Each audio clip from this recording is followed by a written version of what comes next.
विधानसभा क्षेत्र हमारे साथ देवचंद्र यादव उर्फ देवानंद यादव जी हैं।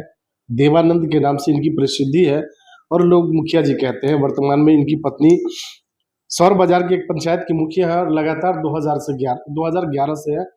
तब से मुखिया है जब बड़े बड़े नेता यहाँ से चुनाव उनके परिवार के लोग लड़ते थे, उसको हरा के और तीसरी बार रिप्रेजेंट कर रहे हैं। निश्चित तौर पे सांसद विधायक बनना आसान होता है, लेकिन एक छोटा जो जनप्रतिनिधि होता है, मुखिया जिसको बोलते हैं, वो बहुत मुश्किल होता है। और जब हम आम लोगों से मिल रहे थे तो लोगों के बीच एक नाम जो सबसे आगे निकल के आ रहा था वो देवानंद यादव था।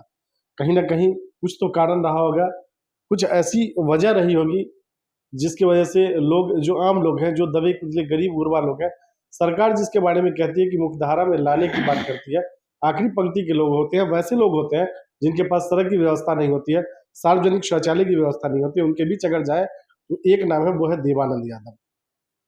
जो गरीब लोग हैं, निचले तबके के लोग हैं, उनके बीच आपकी प्रसिद्धि और लोकप्रियता ज्यादा है। उसका कारण क्या है? क्या देवानंद यादव डराते हैं, धमकाते हैं, या व्यवहार की वजह से इतनी प्रसिद्धि है? वो तो आप जनता के बीच में गए हो तो बताते हैं, डराते धमकाते। जनता का जैसे हमको गरीब भी आदमी हमको फोन करके बुलाता है, वहां चले जाते हैं। जी जाने के बाद हमको सारी समस्या बताते हैं, तो उनको जैसे हो उनको समझा बुझा करके, जैसे हरकुटहा मुसहरी गए थे जनसंपर्क में, यही आमंत्रित करने के लिए सब आदमी आइए, हमारा जनता मालिक का अथी है, जी अभिनंदन समारोह है, सब आदमी आइए आमंत्रित करने। तो सबको समझ में आया कि जो विधायक विधायक है, तो पूरा आक्रोश में था। आक्रोश में जो है वो हम सबको पूरा ये करने लगा। तो उनके बाद हम उस सब आदमी, वहाँ के हमारे रीजन में मुखिया थे सुभाष सादा जी, उनके भाई मर गए। उनकी भाभी बोले कि नहीं नहीं, देवानंद मुखिया है रोहता का, विधानसभा चुनाव लड़ना चाहते, इसीलिए आप हमसे भेंट करने। तब वो सब अस्थिर हुए। 2 किलोमीटर पैदल गए। और 20 साल में सरकार के रीजन में, अभी जो वर्तमान सरकार है, 2 किलोमीटर तक हम पैदल गए, गाड़ी 2 किलोमीटर पहले लगा करके। हमको लगा क्या, जो मतलब पैर में चप्पल हाथ करके लेके जाना पड़ा वहां। और गए तो बहुत आक्रोश हुए जनता। तब समझा बुझा करके, एक भी महादलित में कहीं बास की पर्चा भी नहीं है। मतलब एक घर है, 5 सरकार जो 3 डिसमिल की बात की थी वो भी नहीं दिखा। एक भी आदमी को नहीं है, एक भी व्यक्ति को आज तक। और किसी को मिला भी है तो दबंग लोग उनको अभी तक चढ़ने नहीं दिया है। उनको अभी तक सरकार, जो अभी वर्तमान सरकार, आजादी के बाद आज भी जो महादलित वर्ग के लोग जहाँ रहते हैं, जिसको महादलित बस्ती कहते हैं, वहां सड़क नहीं, सड़क भी नहीं है, बास की पर्चा भी नहीं मिला उनको। लाश जो कहीं दफनाने के लिए जाएंगे वो भी श्मशान नहीं है। सवदागिरी भी कोई महादलित को नहीं बना। हम सबको वादा किए हैं कि हम जब बनेंगे, आप सबका जब आशीर्वाद मिलेगा तो निश्चित आप सबको 2-3 गो चीज मिलेगा। रोड तो फाइनल बनेंगे। आपके सहरसा में आज भी जो बड़ी और गंभीर समस्या है वो जाम और अतिक्रमण की है। पूरा शहर जाम बना हुआ है और डबल इंजन की सरकार के सांसद और विधायक है। ये तो आप देख रहे हैं बहुत दिन से सब नेता उसी पर फोकस कर रहा है। हर हमेशा मुद्दा जब चुनाव आता है तो वही मुद्दा लेके चलता है, लेकिन कहाँ देख रहे हैं अभी तक बना है। जी, तो कहीं ना कहीं जाम की समस्या का निदान नहीं हो पाया पिछले 20 वर्षों में, और आज भी आपके शहर को एक भी फ्लाईओवर नहीं है। अभी जो वर्तमान विधायक है ना, कभी मुद्दा नहीं, एक भी जनता का मुद्दा नहीं विधानसभा में उठाया, कभी नहीं। जी, कोई समस्या लेकर के नहीं उठाया है। जो ओवर ब्रिज का हो, चाहे महादलित के घर बस्ती तक रोड पे आ गया हो, चाहे बास्किट पर्चा वाला मुद्दा हो। अभी तो देखिए भ्रष्टाचार इतना घुसा हुआ है, इतना है कि जो कहने वाली बात नहीं है। जहां जाइए तो बिना पैसा का कोई काम नहीं है, चाहे जिस ऑफिस जाइए बिना पैसा। जो शौचालय की बात होती है, आपके यहाँ जो कई सार्वजनिक स्थल है, जैसे बगल में सौर बाजार ही है, वहां भी सार्वजनिक शौचालय नहीं देख रहा। कहीं है तो उनका व्यवस्था नहीं है, सुदृढ़ नहीं। जी, स्वास्थ्य और शिक्षा की क्या स्थिति है? बहुत डैमेज, बहुत गड़बड़ है। कहीं मेरे गांव में भी अभी है, अभी चलिए दिखाते हैं, जो वहाँ गाय माल गठुल्ला भूसकार बना हुआ है। जी, मेरे किशोर कुमार मुन्ना विधायक जो था, पूर्व विधायक, इन्हीं के रीजन में बना है। भूसकार की तरह वैसे पड़ा हुआ है, ये बदतर है। डॉक्टर भी नहीं रहते? नहीं, डॉक्टर नहीं रहते। किसी के दरवाजा पर खाना पूर्ति कॉपी पर कलम कर रहा है। आप आरजेडी के सक्रिय कार्यकर्ता है, शुरू से आरजेडी के देखिए, साथ है। हम सभी अभी जितना, हमारा एक दादाजी था, वो पैदल भी चल जाता था लालू यादव के नाम पर, इस पर कुर्ता ले लेता था, पहले उनका प्रोग्राम सुनने के लिए। हमारा खानदानी आज तक आरजेडी को वोट दिया है, जो बात है जी जी जी। हम भी वोटर बन के रहे, लेकिन ये जो कहिएगा जो कोई पार्टी में हमको जो कि गए, कोई पद नहीं। एक बार रणविजय साहू से मिले थे पटना में, हमको बोला कोई पद करिए, देखिए हमको वैसे सब जानता, हम कर्म कर रहे हैं, हमको जान रहे हैं, कोई पद नहीं लेंगे, झुंझुना लेने वाले हम नहीं है। हमको अगर आरजेडी टिकट देगी तो चुनाव लड़ेंगे उनके बल पर, नहीं तो हमको जनता की ये डिमांड है कि आप चुनाव लड़िए, चाहे किसी भी पार्टी से लड़िए, इंडिपेंडेंट लड़िए, लेकिन लड़िए। और ये जनता चाहती है कि इस बार बदलाव हो, और बदलाव में ऐसे लोग हैं। वो तो डिसीजन जनता ले लिया है, 25 में कोई कुछ नहीं सुनने वाला, हम इंडिपेंडेंट लड़ेंगे, चुनाव जीतेंगे जी, निर्दलीय चुनाव लड़ेंगे। तो आपकी कोशिश रहेगी आरजेडी के सिंबल से चुनाव? देखिए वो तो समय बताएगा, जब जनता देखेंगे, प्रयास करेंगे, और नहीं दिया तो उनका बात है, हम जनता के बीच जा रहे हैं। दूसरी पार्टियों की तरफ विकल्प खुला रहेगा क्या? विकल्प रहेगा क्या इंडिपेंडेंट के अलावा? अगर आरजेडी नहीं तो दूसरा कोई पार्टी विकल्प नहीं, कोई पार्टी, आरजेडी या इंडिपेंडेंट। कहीं ना कहीं ये आप मान के चलते हैं कि आरजेडी में है, ईमानदारी से है, और आपका 2 जनरेशन पीछे गुजर गया जो आरजेडी को सपोर्ट करता था, तो ये आप मानते हैं कि मौका अगर मिले भी तो आरजेडी से? बिल्कुल। इंडिपेंडेंट अगर नौबत आती है चुनाव लड़ने की, तो किस तरह की स्थिति रहेगी?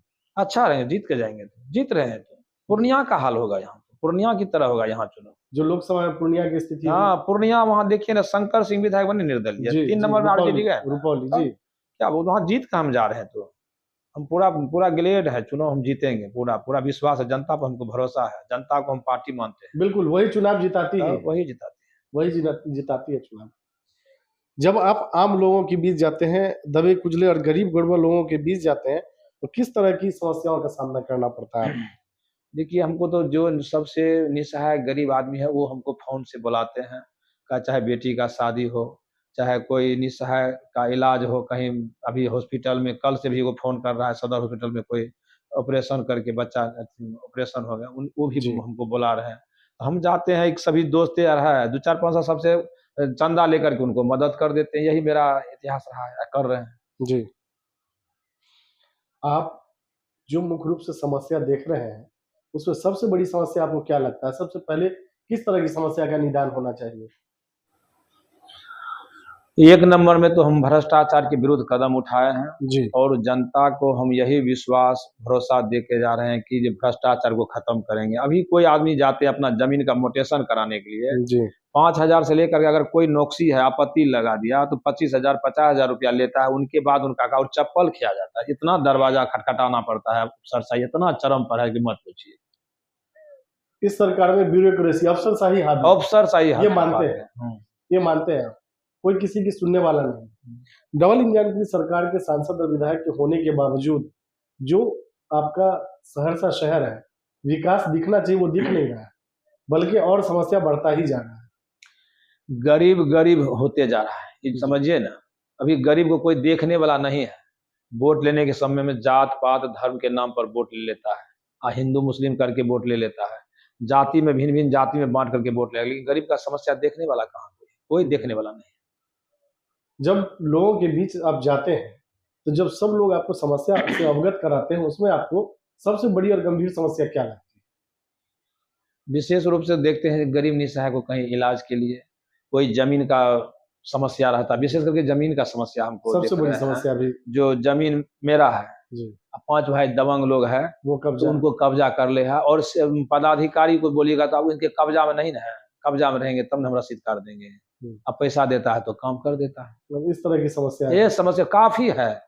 आपका जमीन कागज से आपका जमीन है, अब कोई 5 के दम पे किसी और, किसी का और है, तो वही गरीब का हम पावर पंचायत से लेकर के चाहते हैं प्रयास, और पदाधिकारी अभी पदाधिकारी देखिए है सेवा करने का भावना, लेकिन पदाधिकारी उतना सुन नहीं रहा है। यही स्थिति है, बना हुआ है हर जगह। हम लोगों की सहयोग और शुभकामनाएं आपके साथ है। पार्टी अगर आपको सिंबल देती है या इंडिपेंडेंट ही आप चुनाव लड़ते हैं और जनता का आशीर्वाद आपको मिलता है, तो चुनाव जीतने के बाद आपकी पहली प्राथमिकता क्या होगी? भ्रष्टाचार तो 1 नंबर में मेरा है जी, और स्वास्थ्य के बारे में बोले जो टाइम पर डॉक्टर हर पंचायत में बैठेंगे, और शिक्षा जो है अभी वो भी चरम पर है, जो गरीब के बेटा को शिक्षा कहीं नहीं मिल रहा है, दर दर भटक रहा है, पैसा इतना पैसे वाला का बाल बच्चा पढ़ रहा है, लेकिन गरीब जो है एक भी देख रहे हैं स्कूल में गरीब का बेटा को शिक्षा भी नहीं मिल रहा है। बच्चा गरीब का बाल बच्चा जब शिक्षा मिल गया तो समझिए शिक्षित समाज और स्वस्थ समाज की आप उम्मीद रखते हैं और उसी पे काम करेंगे, बिल्कुल, ये आपकी प्राथमिकता होगी। बिल्कुल। यहाँ की जनता से आप क्या अपील करेंगे? सहरसा विधानसभा की जनता से? जनता हमको मान लिया है विधायक, जी, मात्र प्रक्रिया है, चुनाव होने का है। जी, और जनता को हम और 1,65,000 जो मंथली मिलेंगे विधायक और को, सरकार जो के आपको तरफ से, मिलेगा, बिहार जी, सरकार की तरफ से, जी। वो गरीब के निसहाय जरूरतमंद के बीच में बांटने का हम काम करेंगे। महीना में जानकारी आप सबको देंगे, जितना यहाँ बांटे हैं जी। वो गरीब को बांट देंगे, दरभा भी बांटने के लिए तैयार है। आखिरी सवाल आपसे, कल एक भव्य प्रोग्राम आपके द्वारा किया गया, जिसमें माननीय प्रदेश अध्यक्ष आरजेडी मांगनी लाल मंडल जी को आना था, लेकिन किसी कारणवश, चाहे कारण जो भी रहा हो, वो नहीं पहुंच पाए। बावजूद उसके जो भीड़ एक बड़े नेता के प्रोग्राम में दिखती है, जैसे तेजस्वी यादव के प्रोग्राम में हमने अक्सर देखा है, तो बहुत भीड़ होती है, उस तरह की भीड़ थी और उस तरह की व्यवस्था आपके साथ थी। तो ये लोग बाहरी थे क्या? जी नहीं, देखिए ये प्रखंडीय लेवल का सभी ठो था, जी। उस भी प्रखंड में मेरा कार्यक्रम होगा। जी, प्रखंड लेवल जैसे लोग को बोले, जो जनता को जानकारी हुआ, ऐलान से हो, जो हो, जो संपर्क करके बताए, सब अपना जो है सवारी से जैसे हो आने का काम किया। कहीं हम बाहरी यार से वो नहीं है, वो जन स्वराज वाला किया, सुपौल से मंगा करके जी। दोसर जिला से। जी, ये जो है ना, देखिए क्या बोले, हम वैष्णव आदमी है, जी, शुद्ध आदमी है, जी, हमारा वैष्णव, शुद्ध वैष्णव वाला जो वोट है, वो वोट मेरे साथ है। कि नहीं है तुम जाल फरोश दे करके कहीं से मंगा करके भीड़ जो भाड़ जुमा आम के, वो लोग सब हैं, नहीं। गरीब लोग हैं, दबे कुचले लोग हैं, आखिरी पंक्ति के लोग हैं, वो आपके साथ, बिल्कुल साथ ये आप मान के चल रहे हैं। 80% जो है जी, दबले कुचले निसहाय जो है मेरे साथ है। चलिए, देवानंद यादव जी, हमसे बात करने के लिए बहुत बहुत धन्यवाद। के सम्मान के लिए जो आपके भावी विधायक प्रतिनिधि बनने जा रहे देवानंद यादव, जो आपका मान सम्मान किया है, इसको देख करके हम गदगद हैं। भाइयों, लोग बहुत कुछ कहता है, मैं राजद का आदमी हूँ, आज तक कोई पार्टी विधायक से घर नहीं दिया। लोग कहता है कि देवानंद यादव राजद का आदमी नहीं है, कौन है, कहाँ से टिकट लेगा। मैं इसका उदाहरण एक दे देना चाहता हूँ, अगर कोई है तो लिखिएगा। हमारे नौता पंचायत में राजद का 8 सक्रिय सदस्य, उसमें मैं एक हूँ, एक आदमी यादव जिंदाबाद, 4 अपने विकास दूत का ढोल पीटते हैं, उनसे हम पूछना चाहते हैं, आप एक भी उदाहरण दीजिए जो आपने सहरसा जिला में किया है। आज सहरसा जिला नरक बना हुआ है। अभी जो बड़े बड़े जाति के लोग थे, पहले कांग्रेस में हुआ करते थे, अब देखा भाजपा का दिन सुदीन हो गया है, तो 2-3 करोड़ 5 करोड़ रुपया लेके बैठे हुए हैं। हमको टिकट लाइए आपके नाम पर, हम जितबे करेंगे। हम लोग को पैसा के बल पर बेच देते हैं, लेकिन हम लोग समझ नहीं पाते हैं, उसके बदले में हम लोग को 5 किलो चावल, 1 किलो डीलर ही ले लेते हैं, 4 किलो देते हैं। और आपको नीमक से लेकर के दूध तक जीएसटी, जिसको रंगदारी टैक्स कहता है, वो